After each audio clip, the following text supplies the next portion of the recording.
আজ আমরা computer basic কোর্সে মাউস সম্পর্কে জানব। প্রথমেই দেখে নেই আজ আমরা কি শিখব। মাউস কি? Mouse pointer. মাউসের কয়টি বাটন থাকে? মাউসে কতবার ক্লিক করা যায়? মাউস ড্র্যাগ করা, মাউসের কিছু সেটিং এবং সবশেষে মাউসের কিছু অজানা শর্টকাট টিপস। তো চলেন শুরু করা যাক। প্রথমেই জেনে নিই মাউস কি। মাউস হচ্ছে একটি ইনপুট ডিভাইস। এখন আপনার মনে প্রশ্ন আসবে, ইনপুট ডিভাইস কি? এটাকে খায় না মাথায় দেয়? ইনপুট ডিভাইস কি? ইনপুট ডিভাইস সম্পর্কে অবগত হওয়ার আগে আমি একটু উদাহরণ দেই। যেমন আমাদের মনে অনেক সময় অনেক জিনিস বেশি ওঠে, তো কখনো আমরা তা কলম দ্বারা খাতায় লিখি। এই যে আমাদের মনে বেশি ওঠা জিনিসকে কলম দ্বারা খাতায় লিখলাম, অর্থাৎ কলমকে নির্দেশ দিলাম লেখার জন্য, এই কলমটি হচ্ছে ইনপুট ডিভাইস। আর আমরা খাতায় যে জিনিসটি দেখতে পাচ্ছি তা হচ্ছে আউটপুট ডিভাইস। অতএব মাউসের মাধ্যমে আমরা কম্পিউটারকে যে নির্দেশ দেই তাই হচ্ছে ইনপুট ডিভাইস, এবং আমাদের নির্দেশ দেওয়া যে জিনিসটি কম্পিউটার স্ক্রিনে দেখতে পাই তাই হচ্ছে আউটপুট ডিভাইস। মাউসের পূর্বে মানুষ কিবোর্ড এর মাধ্যমে কাজ করত। মাউস এসে কম্পিউটারের কাজকে অনেক সহজ করে দিয়েছে, এবং এই মাউস দেখতে ইঁদুরের মতো, তাই তাকে মাউস বলা হয়। এই তীরের মতো যে চিহ্নটি দেখতে পাচ্ছেন এটাকেই মাউস পয়েন্টার বলে। মাউসকে নড়াচড়ার মাধ্যমেই এই পয়েন্টারটি কাজ করে, যা আমরা একটু পরেই দেখব। আপনার মাউস পয়েন্টার হয়তো আমার মাউস পয়েন্টারের মতো নয়, আমি এটা চেঞ্জ করেছি। আপনি যদি এরকম স্টাইলিশ পয়েন্টার ব্যবহার করতে চান তাহলে উপরের আই বাটনে ক্লিক করেন, একটি ভিডিও পেয়ে যাবেন। মাউসে 3টি বাটন থাকে, left button, right button, scroll wheel. এই যে মধ্যখানে চাকার মতো একটি জিনিস রয়েছে এটাকে স্ক্রল হুইল বলে। এর বাম পাশে যে বাটন রয়েছে তাকে লেফট বা প্রাইমারি বাটন বলে, এবং ডান পাশে যে বাটনটি রয়েছে তাকে রাইট বাটন বা সেকেন্ডারি বাটন বলে। কম্পিউটারের যাবতীয় কাজ মাউসের লেফট বাটনের মাধ্যমেই করা হয়। রাইট বাটনে কিছু অপশনাল থাকে যা আমরা পরে টিউটোরিয়ালে দেখব। মাউসে সাধারণত 3বার ক্লিক করা যায়। একবার ক্লিক করলে এটাকে সিঙ্গেল ক্লিক, একসাথে 2বার ক্লিক করলে এটাকে বলা হয় ডাবল ক্লিক, এবং একসাথে 3বার ক্লিক করলে এটাকে বলা হয় ট্রিপল ক্লিক। যেমন আমরা যদি এই স্টার্ট মেনুতে পয়েন্টারটি নিয়ে লেফট বাটনে একবার ক্লিক করি তাহলে এই উইন্ডোটি বেরিয়ে আসবে। আবার যদি খালি জায়গায় একবার লেফট ক্লিক করি তাহলে এটা চলে যাবে। অথবা এই পয়েন্টারটিকে ডিস পিসিতে এনে একবার লেফট বাটনে ক্লিক করি তাহলে এটা সিলেক্ট হয়ে যাবে। অতঃপর যদি রাইট বাটনে একবার ক্লিক করি তাহলে ওপেন অপশন আসবে। এটাতে পয়েন্টার রেখে লেফট বাটনে ক্লিক করলেই ওপেন হয়ে যাবে। শুধু এটিই নয়, যে কোনো কিছুকে আমরা অন্যভাবে ওপেন করতে পারি। এজন্য এই পয়েন্টারটিকে এখানে রেখে একসাথে ডাবল ক্লিক করি তাহলে এটা ওপেন হয়ে যাবে। তো আমরা single click O double click শিখে নিলাম, এখন ট্রিপল ক্লিক এর পালা। এজন্য আমি একটি ওয়ার্ড ওপেন করলাম। এখন এই একটি প্যারাগ্রাফ, এই আইর মতো একটি জিনিস দেখতে পাচ্ছেন, এটাকে কার্সার বলে। এটাকে যদি প্যারাগ্রাফের যে কোনো স্থানে রেখে একসাথে লেফট বাটনে 3টি ক্লিক করি তাহলে সম্পূর্ণ প্যারাগ্রাফ সিলেক্ট হয়ে যাবে। এখন দেখব স্ক্রল হুইলের কাজ। যেমন এই হচ্ছে একটি পেজ, এখানে অনেক জিনিস রয়েছে। তো আমরা যদি নিচে নামতে চাই তাহলে এখানে পয়েন্টার রেখে লেফট বাটনে ক্লিক করলে নিচে নামা যাবে, অথবা লেফট বাটনে চেপে ধরে রাখলে এটা নিচে নামবে। কিংবা এই যে একটি চিহ্ন দেখতে পাচ্ছেন এটাকে ধরে আমরা উপরে নিচে নেমে আসতে পারবো। কিন্তু আমরা যদি এই স্ক্রল বা চাকাকে সামনে পিছনে নেই তখন আমরা উপরে নিচে যেতে পারবো। যে কোনো জিনিসকে এক জায়গা থেকে অন্য জায়গায় নিয়ে রাখাকে ড্র্যাগ বলা হয়। যেমন যে জিনিসটা আমরা ড্র্যাগ করতে চাই সেই জিনিসের উপর পয়েন্টার রেখে লেফট বাটনে ক্লিক করে প্রথমে সিলেক্ট করে নিব, অতঃপর মাউসের লেফট বাটন চেপে ধরে এভাবে ড্র্যাগ করতে পারবো। শুধু এটি নয়, যে কোনো কিছুকে আমরা এভাবে ড্র্যাগ করতে পারবো।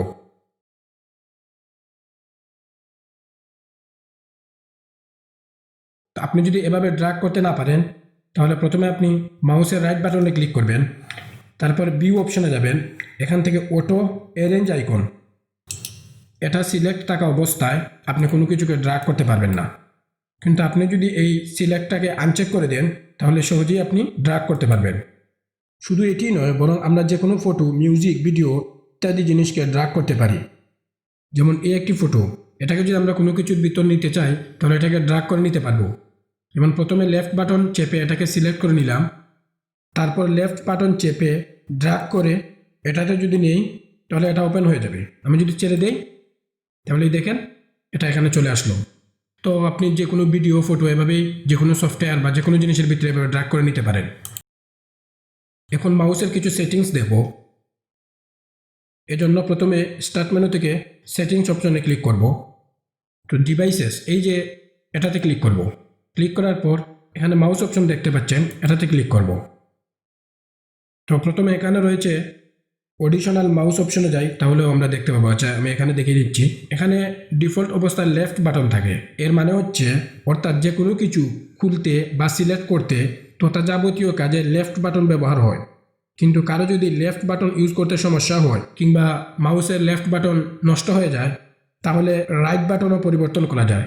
যেমন এখান থেকে যদি আমি রাইট বাটন সিলেক্ট করি, সিলেক্ট করার পর এটা যদি আমি ক্লোজ করতে, বন্ধ করতে চাই, লেফট বাটনে ক্লিক করি, তাহলে দেখেন এটা বন্ধ হচ্ছে না। কারণ কি? কারণ এখানে আমাদের রাইট বাটন সিলেক্ট করা। এখন যদি আমি রাইট বাটনে ক্লিক করি তাহলে এটা সহজেই বন্ধ হয়ে যাবে। তো আমি লেফট বাটন দিয়ে রাখলাম। তারপর আমরা যাব এডিশনাল মাউস অপশনে। যাওয়ার পর এই একটা পপ আপ মেনু আমাদের সামনে ওপেন হবে। তো এখান থেকে এই যে switch primary and secondary button, এটাকে ক্লিক করলে এই দেখেন সিলেক্ট না থাকা অবস্থায় এই লেফট বাটনে একটি সবুজ চিহ্ন রয়েছে। যখন আমরা সিলেক্ট করব তখন এটা এই রাইট বাটনে পরিবর্তন হয়ে যাবে। অর্থাৎ আমরা লেফটের কাজ রাইট দ্বারা করব, রাইটের কাজ লেফট দ্বারা করব। তো আপনি ইচ্ছা করলে এটাকে চেঞ্জ করতে পারেন। এটা হচ্ছে ডাবল ক্লিক স্পিড। যেমন এটাকে যদি আমরা ফাস্ট করে নিই তাহলে এই দেখেন এই ডিস পিসিতে আমরা ওপেন করতে পারছি না, কারণ হচ্ছে এটাকে আমরা খুব ফাস্ট করে নিয়েছি। খুব তাড়াতাড়ি ডাবল ক্লিক করলে এটা ওপেন হবে, এই দেখেন। অথবা যদি এটাকে একবারে স্লো করে নেন তাহলে স্লোভাবে ক্লিক করলেই এটা ওপেন হবে। তো আমি মিডিয়াম রাখছি। তারপর হচ্ছে টার্ন অন ক্লিক লক, অর্থাৎ এটাকে যদি আমরা অন করে দিই, অন করে অ্যাপ্লাই করি, এখন যদি আমরা লেফট বাটন চেপে মাউসকে চেপে এভাবে ড্র্যাগ করি, ছেড়ে দেই, ছেড়ে দেওয়ার পর খুব সহজেই আমরা এইগুলো সিলেক্ট করতে পারি। দেখেন সবগুলো সিলেক্ট হয়ে গেছে। এটার প্রয়োজন তখন হয় যেমন আমরা 100, 200 কিংবা 1000 ফাইল সিলেক্ট করতে চাই, তখন আমরা সিলেক্ট সাধারণত করি যে লেফট বাটন চেপে ধরে এইভাবে সিলেক্ট করি। কিন্তু অনেক সময় আমাদের লেফট বাটনের ক্লিক ছুটে যায়। তো ছুটে যাওয়ার সাথে সাথে আমরা যেগুলো সিলেক্ট করেছিলাম সবগুলো চলে যায়। তো আপনার যদি অনেক বেশি ফাইল থাকে তাহলে আপনি এটা ব্যবহার করতে পারেন। তারপর আমরা আসবো পয়েন্টারে। তো আপনি এখানে অনেক ধরনের পয়েন্টার দেখতে পাবেন। এই দেখেন এখানে পরিবর্তন হচ্ছে। উইন্ডোজের ডিফল্ট পয়েন্টার দেওয়া থাকে, আপনি ইচ্ছা করলে চেঞ্জ করতে পারেন। তারপর আসবো পয়েন্টার অপশন। এটা হচ্ছে স্পিড, অর্থাৎ এটাকে যদি আমরা ফাস্ট করে নিই তাহলে এই দেখেন পয়েন্টারটা খুব দ্রুত কাজ করছে, ব্যালেন্স ঠিক রাখা যাচ্ছে না। এটাকে যদি আমরা একদম স্লো করে নিই তাহলে একদম ধীরে ধীরে ধীরে ধীরে দেখেন একদম ধীরে ধীরে যাচ্ছে। তো আমি এটাকে মিডিয়াম রেখে দিলাম। এই যে automatically move pointer to the default button in a dialogue box, অর্থাৎ আমরা যদি এটা সিলেক্ট করে নেই, সিলেক্ট করে অ্যাপ্লাই দেই, তখন দেখবেন এই যে অ্যাপ্লাই বাটনটা রয়েছে এই অ্যাপ্লাই বাটনটা হাইড হয়ে যাবে। এই দেখেন অ্যাপ্লাই বাটনটা হাইড হয়ে যাবে। আমরা যদি কিবোর্ড থেকে উইন্ডোজ+R চেপে ধরি তাহলে এই দেখেন আমার মাউস পয়েন্টারটা এখানে রয়েছে, কিন্তু এটা অটোমেটিক ওকে বাটনে চলে আসবে। দেখেন আমার পয়েন্টারটা অটোমেটিক ওকে বাটনে চলে আসলো। ডিসপ্লে পয়েন্টার ট্রেইলার্স, এটা যদি অন করে দিই তাহলে দেখাই আমি আপনাদেরকে। যেমন আমি ওয়ার্ডের ভিতরে যদি দেখি এই যে আমার কার্সার বা আই বাটনটা দেখেন অনেকগুলো দেখাচ্ছে। যদি আমি শর্ট করে দিই তাহলে একটু কম শর্ট দেখাচ্ছে। তো আমি এটা আনচেক করে দিলাম। তারপর হচ্ছে হাইড পয়েন্টার হুইল টাইপিং, অর্থাৎ যখন আমরা কোনো কিছু টাইপ করব তখন আমাদের পয়েন্টারটা হাইড হয়ে যাবে। Show location of pointer when I press the control key, এটার প্রয়োজন তখন হয়, যেমন আপনি কোনো টিউটোরিয়াল বানাচ্ছেন কিংবা অনেক জিনিসের মধ্য থেকে একটি জিনিসের প্রতি মানুষের মনোযোগ দিতে যাচ্ছেন, যেমন এই অ্যাপ্লাই বাটনের দিকে আমি সবার মনোযোগ দিতে চাচ্ছি। তো এর জন্য আমি কি করব, একটা এরো চিহ্ন দেখাবে সার্কেলের মতো, কন্ট্রোল কি চেপে ধরে যদি ক্লিক করি, এই দেখেন একটা গোল সার্কেলের মতো দেখাচ্ছে। তো আমি এটাকে অফ করে দিলাম। তারপর আর যেগুলো রয়েছে এগুলো আমাদের কোনো প্রয়োজন নাই। এই যে জিনিসগুলো আমি আপনাদেরকে দেখালাম এগুলো জানলেই এনাফ, আর আপনার আশা করি প্রয়োজন পড়বে না।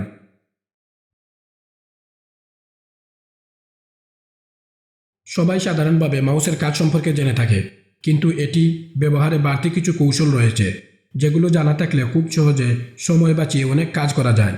এই টিউটোরিয়ালে আমি মাউস ব্যবহারের অজানা কিছু টিপস তুলে ধরলাম। যে কোনো ওয়েব পেজ বা ওয়ার্ড পেজকে কিংবা ফটোকে জুম করার জন্য কন্ট্রোল চেপে ধরে মাউসে থাকা চাকা যদি উপরে নিচে ঘুরাই তাহলে সহজেই জুম হয়ে যাবে। ঠিক তেমনইভাবে আমরা যদি কোনো একটি ফটো অন করি, তখন আমরা যদি এটাকে জুম করতে চাই তাহলে এই যে জুম অপশন এটাতে ক্লিক করব। এটাতে ক্লিক করে এখানে টান দিলে ওটা অটোমেটিক জুম হয়ে যাবে অথবা জুম আউট হবে। কিন্তু কন্ট্রোল কি চেপে ধরে যদি আমরা মাউসকে এভাবে স্ক্রল করি তাহলে এটা জুম হবে, জুম আউট হবে।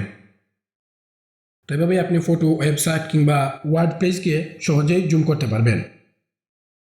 আমরা ম্যাক্সিমাইজ কিংবা রিসাইজ করার জন্য কি করি, প্রথমে এখানে ক্লিক করি, কিন্তু ওপেন করা উইন্ডো টাইটেল বারে ডাবল ক্লিক করে উইন্ডোকে ম্যাক্সিমাইজ অথবা রিসাইজ করা যায়। এছাড়াও ওপেন করা উইন্ডো সবার উপরের বাম দিকে অবস্থিত লোগোটিতে ডাবল ক্লিক করলে উইন্ডোটি বন্ধ হয়ে যাবে। যেমন আমরা দিস পিসিতে ডাবল ক্লিক করে এটা ভিতরে ঢোকার পর এটাকে যদি আমরা ক্লোজ করতে চাই তাহলে আমরা কি করি, এখানে এই চিহ্নটিতে ক্লোজ বাটনে আমরা চাপ দিলে এটা ক্লোজ হয়ে যায়। কিন্তু আরও সহজভাবে এটাকে ক্লোজ করা যায়, তা হচ্ছে এই যে কম্পিউটারের মতো একটি দেখতে চিহ্ন দেখছেন, অর্থাৎ যে সফটওয়্যারটি আপনি ওপেন করবেন সেই সফটওয়্যারের লোগো এই কর্নারে দেখাবে। এখানে যদি ডাবল ক্লিক করেন তাহলে এটা বন্ধ হয়ে যাবে। এখন আমি দেখাবো কিভাবে কোনো ওয়ার্ড বা সেন্টেন্সকে সিলেক্ট করবেন, সিলেক্ট করে আপনি কপি বা কাট করতে পারেন। এই হচ্ছে একটি প্যারাগ্রাফ। তো এই জন্য আমি যদি শুধু মাউসকে এই যে মাউস লেখা এটাকে সিলেক্ট করতে চাই তাহলে কি করব, জাস্ট ডাবল এই মাউস এই কার্সার পয়েন্টকে মাউসের উপর রেখে ডাবল ক্লিক করব। দেখেন এই মাউস সিলেক্ট হয়ে গেল। এখন আমি যদি চাই এখান থেকে এই সম্পূর্ণ প্যারাগ্রাফ এখান পর্যন্ত সিলেক্ট করব, তো এর জন্য কি করব, যে এই যে কার্সার আছে এই কার্সার পয়েন্টারকে যে কোনো একটি জায়গায় রেখে একসাথে ট্রিপল ক্লিক করব। এই দেখেন সম্পূর্ণ প্যারাগ্রাফ সিলেক্ট হয়ে গেল। কিংবা এই কার্সার পয়েন্টটিকে এখানে রেখে এই যে প্যারাগ্রাফটি আপনি সিলেক্ট করতে চাচ্ছেন তার প্রথমে রেখে এই দেখেন এখানে একটি রাখলাম, তারপর শিফট বাটন চেপে যতটুকু আপনার প্রয়োজন, যেমন আমি যদি চাই এই এখান থেকে এখান পর্যন্ত সিলেক্ট করবো, তো এটাকে প্রথমে এখানে রাখবো, তারপর শিফট চেপে এখানে ক্লিক করব। দেখেন সম্পূর্ণ সিলেক্ট হয়ে গেল। কিংবা যদি চাই যে শুধুমাত্র এই এখান থেকে এই স্মল পর্যন্ত এই সম্পূর্ণ লাইনটিকে সিলেক্ট করবো, তো এর জন্য যখন আমি এখানে রাখবো তখন দেখেন তীরের মতো পয়েন্টারটি আমার তীর চিহ্ন হয়ে গেল। তো এখন যদি আমি লেফট বাটনে একটি ক্লিক করি তাহলে সম্পূর্ণ লাইন সিলেক্ট হয়ে যাবে।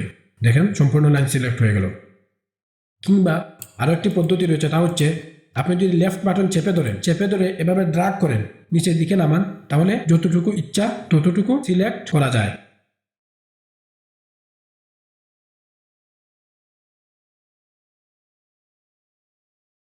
মাউসের সাইড বাটনের ব্যবহার।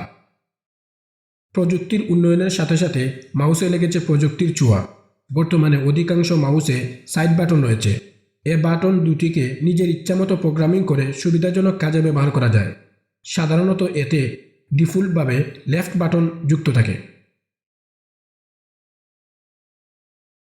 এটাকে ওপেন করার জন্য আমরা কি করব, যে প্রথমে রাইট ক্লিক করব, রাইট ক্লিক করার পর open link in new tab এটাতে ক্লিক করব। যদি আমরা নিউ ট্যাবে ক্লিক করি তাহলে দেখেন আরও একটি ট্যাব আমাদের ওপেন হয়ে গেল। কিন্তু আমরা যদি এই লিঙ্কের উপর রেখে মাউসের স্ক্রল হুইলে চাপ দেই, অর্থাৎ একটি ক্লিক করি, এই যে চাকা মাউসের যে স্ক্রল হুইল মানে চাকা, এই চাকা একটি ক্লিক করি তাহলে নতুন একটি ট্যাবে ওপেন হয়ে যাবে। এই দেখেন নতুন একটি ট্যাবে ওপেন হয়ে গেল। এখন এটাকে বন্ধ করার জন্য ক্লোজ করার জন্য আমরা কি করি, এই ক্রস চিহ্নে ক্লিক করলে এটা বন্ধ হয়ে যায়। কিন্তু আমরা যদি এটার উপর রেখে মাউসের স্ক্রল হুইলে আবার ক্লিক করি তাহলে এটা বন্ধ হয়ে যাবে।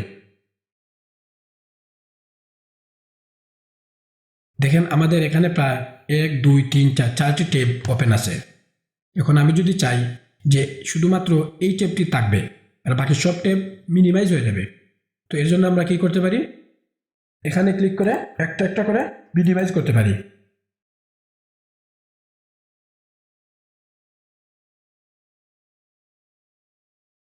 কিন্তু আমরা এটাকে আরো সুন্দরভাবে মিনিমাইজ করতে পারি। যেমন আমি চাচ্ছি যে এই ফটো এটা থাকবে আর বাকি সবগুলো মিনিমাইজ হয়ে যাবে। এর জন্য এই যে টাইটেল বারে ক্লিক করে এটাকে নড়াচড়া দিব, এই দেখেন চলে গেল। আবার যদি এগুলোকে আনতে চাই তো আবার নাড়াচাড়া দিলেই সবগুলো চলে আসলো। তো এভাবে আপনি আপনার ইচ্ছা মতো যে কোনো উইন্ডোকে রেখে বাকি সবগুলোকে মিনিমাইজ করতে পারেন। আবার সবগুলোকে আনতে চাইলে আবার একটু নাড়া দিবেন, সবগুলো অটোমেটিক চলে আসলো। অথবা আমরা মাউসের মাধ্যমে লেফট বাটনে ক্লিক করে এই পেজটিকে ইচ্ছা মতো সরাতে পারি।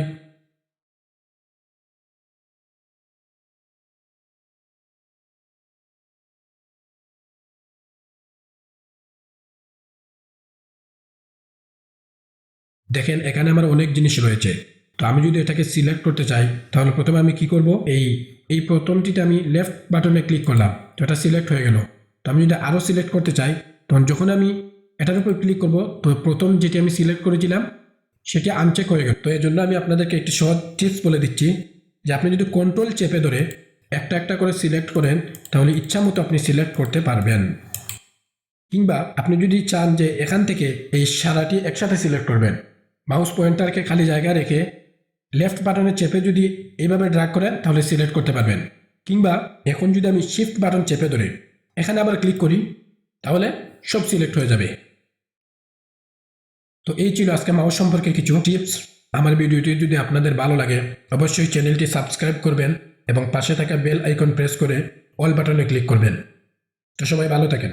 আসসালামু আলাইকুম।